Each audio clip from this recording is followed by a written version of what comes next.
اور ہمارا سوچا ہے، ہمارا خیال کیا ہے، ایک ماں کے ناطے سے اس کا جو خیال کیا ہے، ایک بہن کے ناطے سے اس کا جو خیال کیا ہے، ایک بیوی کے ناطے سے اس کا جو خیال کیا ہے، ایک رشتہ داری کے ناطے سے جو خیال کیا ہے. عورتوں کے حقوق جو ہے اسلام بہت زیادہ دیا ہے، مگر ہمیں کیا ہے، ہمارے ہر عورتیں خالی سنتے ہیں، ہاں ہاں ہاں بولتے ہیں، مگر اس کو پڑھتے نہیں، اسٹڈی کرتے نہیں، دیکھتے نہیں. تو الحمدللہ جب پڑھ کر دیکھتے ہیں میری بہنوں تو تمہیں سمجھ میں آ جائے گا انشاءاللہ. تو اسی لیے ہم کو چاہیے کہ یہ پورے کتابوں کو الحمدللہ جو ہے اللہ کے فضل و کرم سے انشاءاللہ اسٹڈی کرے. اور ہماری جو ہے کتاب جو ہے سب سے پہلے ہے کتاب التوحید ہے، اور اس میں ہم نے جو ہے اس کورس میں اللہ کے فضل و کرم سے قرآن مجید کے سورتوں کو بھی لیے. جیسے سورتوں سے ہم نے سارے سوالات کو جو ہے ایک کوشچن بینک بنایا تاکہ قرآن مجید کو تم اسٹڈی کرو اور اس کا ایگزام دو. اور اس کے بعد ہم نے جو ہے یہ ساری کتابیں لیے، جیسے کتاب التوحید، اتباع سنت کے مسائل، کتاب الطہارت، یہ جیسے کتاب التوحید ہے الحمدللہ بک نمبر 1 ہے، جو اللہ کے فضل سے اس میں جو ہے تمام توحید کی باتیں اللہ کے فضل سے موجود ہے. اس کے اندر آپ اس کو پڑھیں گے، اس میں رب نے قرآن مجید کے ذریعے سے اور حدیث سے کتاب کی کیا ہے کر کے الحمدللہ اس میں پتا چلے گا. یہ کتاب 1 مہینے میں پڑھنا ہوگا اور 1 مہینے میں پڑھ کر اس کا ایگزام دینا ہوگا. بہت ہی آسان ہے اللہ کے فضل و کرم سے. ہم تو دنیا کے ہر کام کو ٹائم دیتے ہیں، مگر دین کے لیے اگر 1 گھنٹے کا ٹائم، آدھے گھنٹے کا ٹائم نکال لیں، گھر میں پڑھیں، 1 مہینے میں ایک بار سینٹر میں جا کے جو ہے ایگزام دینا ہے انشاءاللہ. تو ویسے ہی دوسری کتاب جو ہے اتباع سنت کے مسائل، جس کو پڑھیں گے تو اللہ کے رسول صلی اللہ علیہ وسلم کی اتباع کیسے کرنا ہے، قرآن میں اللہ نے کیا کہا ہے اتباع کے بارے میں. اگر اللہ کے رسول کی اتباع نہیں کریں گے تو ہمارے دنیا کی زندگی کے کوئی بھی اعمال اللہ کے پاس قبول نہیں. یہ بات کا ہم کو پتا چلے گا. اور اس کے بعد نمبر 3 پر طہارت کے مسائل، جس میں پاکی، وضو کس طرح سے کرنا، نماز کس طرح سے پڑھنا، اسلام میں کیا طریقہ ہے اس کا، تو الحمدللہ کتاب طہارہ میں اس کے ہیں. اور نمبر 4 پہ نماز کے مسائل ہے. نماز کے مسائل کہ نماز کس طرح سے پڑھنا ہے، نماز کا کیا طریقہ ہے. اللہ کے پیارے نبی محمد صلی اللہ علیہ وسلم نے نماز کا کیا طریقہ ذکر کیا ہے. سبحان اللہ، یہ کتاب کے اندر دلائل کے ساتھ الحمدللہ موجود ہے. اس کے بعد جنازے کے مسائل نمبر 5 پر الحمدللہ اس کو ایک انسان کو کس طرح سے دفن کیا جائے، شریعت اس کو کیا کہتی ہے، اس کے بعد اس کے کیا مسائل ہیں. سبحان اللہ، یہ بھی طریقہ اس کے اندر ہے. اس کے بعد درود شریف کے مسائل، درود کے پڑھنے پر جو ہے الحمدللہ کیا فضیلت ہے. اور اللہ تعالیٰ ہی خود فرماتے ہیں کہ میرے نبی پر جو بھی ایک بار رحمتیں بھیجتا ہے میں 10 بار اس کے اوپر رحمتیں بھیجتا ہوں. سبحان اللہ. اس کے بعد دعا کے مسائل. آج ہم دعا کرتے ہیں اور دعا کر کر کے یہ سوچتے ہیں کہ دعا تو ہم نے کر لی ہے، اللہ نے ابھی تک قبول نہیں کیا. کیوں قبول نہیں کیا، کیسے قبول نہیں کیا؟ جب دعا کی مسائل کی کتاب پڑھیں گے تو تمہیں پتا چلے گا کہ اللہ تعالیٰ جو ہے سب کی دعا کو قبول کرتا ہے.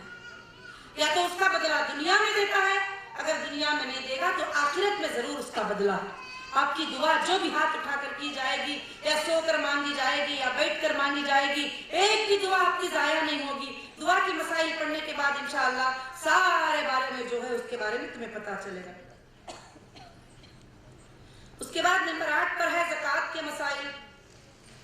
زکوٰۃ کے مسائل الحمدللہ، جو زکوٰۃ کس طرح سے دینا ہے، کتنے مال پر زکوٰۃ نکالنا ہے. اللہ کے پیارے نبی محمد صلی اللہ علیہ وسلم نے فرمایا جو مال پر زکوٰۃ نکالا جاتا ہے وہ مال چوری میں، لوٹی میں ضائع نہیں ہوگا، وہ مال آگ میں ضائع نہیں ہوگا، وہ مال کی حفاظت ہو جائے گی جو مال پہ زکوٰۃ نکالا جاتا ہے. اس کے علاوہ جو لوگ اپنے مالوں پہ زکوٰۃ نہیں نکالتے وہ کل قیامت کے دن جو ہے عذاب کے مستحق ہوں گے. اس کے بعد 9ویں کتاب ہے روزوں کے مسائل، جو کہ رمضان کے مہینے کے روزے الحمدللہ ہمارے پاس رمضان کے مہینے کے روزے ہم سب پر فرض ہی، مگر وہ روزے کس طرح سے رکھے جائیں، کیا اس میں کرنا چاہیے، کیا نہیں کرنا چاہیے، اس کی فضیلت کیا ہے، اس کا اجر کیا ہے، سب الحمدللہ اس کتاب کے اندر اللہ کے فضل سے موجود ہے. نمبر 10 پر حج اور عمرہ کے مسائل، جو کہ ہم سب پر حج کرنا فرض ہے. حج کس طرح سے کیا جائے، اس کے مسنون طریقے کیا ہیں، الحمدللہ یہ سب جو ہے حج اور عمرہ کے مسائل میں جو ہے الحمدللہ موجود ہے، جو سارے دلائل کتاب و سنت کی روشنی میں موجود ہے. اس کے بعد نکاح کے مسائل.